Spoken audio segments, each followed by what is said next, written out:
Nagpapasalamat po ako at ako po ay naging kabilang po dito sa church na Logos sa Buhay Poly, Sister Feli.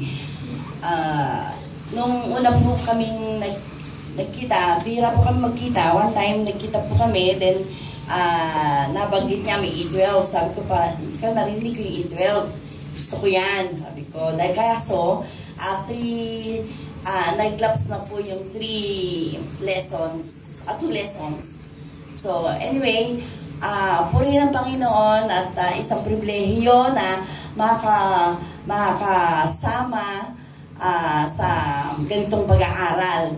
Napakabuti, tunay na napakabuti ng Panginoon dahil hindi niya inayaan na maging stagnant o maging idle yung kaalaman ko at wisdom na pinagkakaloob ng Panginoon sa atin, which is free yun. Kukunin na lang natin, kaya lang it's in our choice. Amen. So, salamat, glory to God dahil doon po sa aming church, more on works po kasi yung by works and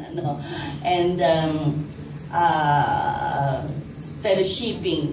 Pero yun po ang kulang na nakita ko po sa sarili ko, na tunay nga na nakita ko na talagang ang being a Christian is an experience with God. Ito pong E12 yung pong hunger and thirst po bilang isang Christian po, lalo pong naging maggutumin ako sa word.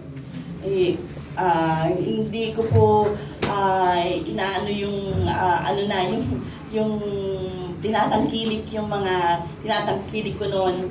So ayun yung naging na-revive po yung aking yung pattern ng aking ginagawa.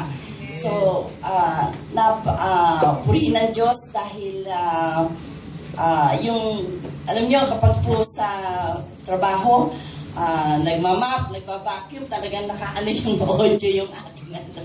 Talagang doon po yung pagsisikap na mabasa ko yung mga books po.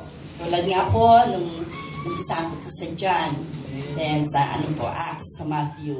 So, salamat sa Panginoon at may mga natatapos na books which is alam ko nalulugod ang Panginoon for His glory. Amen. And ang ginagawa po natin to please God, not to please men.